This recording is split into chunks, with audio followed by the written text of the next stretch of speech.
Bismillahirrahmanirrahim.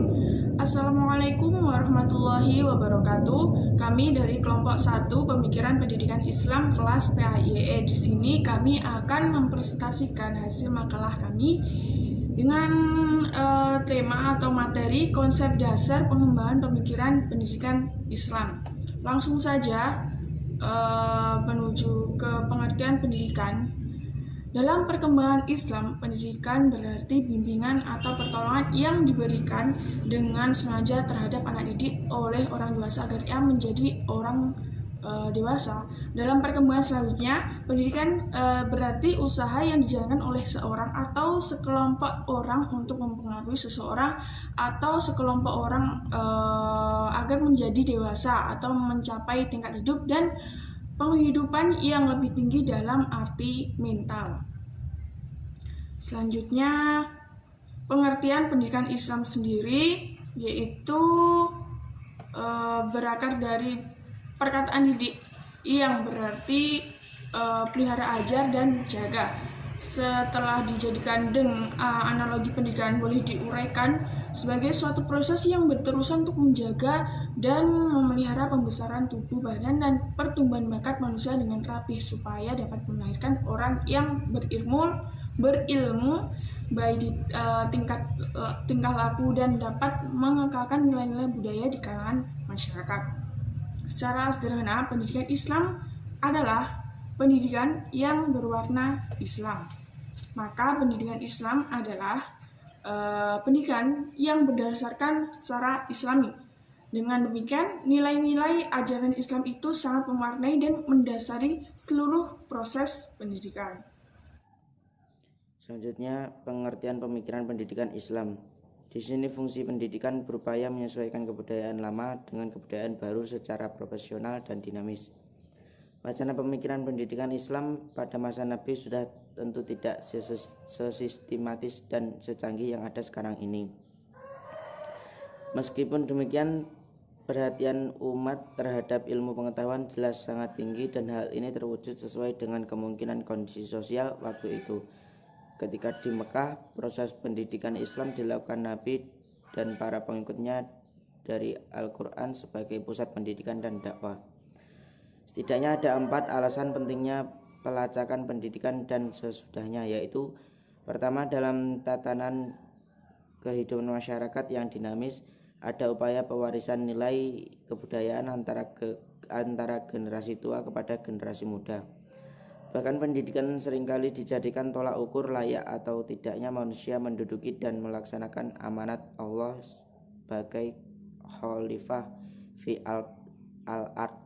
Sebagaimana firman Allah, lahu muaqibatum min baini yadayhi wa min khalfi yahfadunahu min amrillah innallaha la yughayyiru ma biqaumin hatta yughayyiru ma bi anfusihim wa idza aradallahu biqaumin su'an fala maradan lahu wa ma lahum min dunihi min wal. Bagi manusia ada malaikat-malaikat yang selalu mengikutnya bergiliran di muka dan di belakangnya. Mereka menjaganya atas perintah Allah.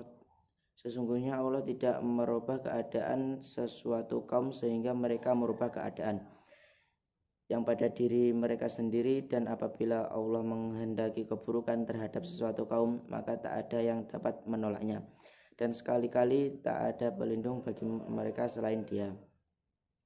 Kesimpulan pemikiran pendidikan Islam adalah serangkaian proses kerja akal dan kalbu secara bersungguh-sungguh dalam melihat sebagai persoalan yang ada dalam pendidikan Islam.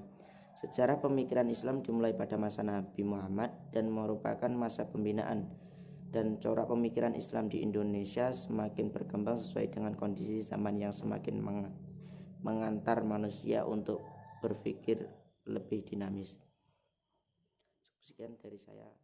Akan menyampaikan materi poin keempat, yaitu tentang tujuan, manfaat, dan objek dari pemikiran pendidikan Islam.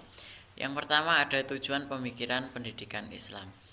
Nah, pemikiran pendidikan Islam itu memiliki tujuan, diantaranya adalah mampu menemukan masalah-masalah pendidikan Islam tentunya, dan sekaligus memberikan cara untuk mengatasinya, untuk memecahkannya berdasarkan cara kerja yang sistematik, radikal, universal, mendalam, spekulatif, dan rasional.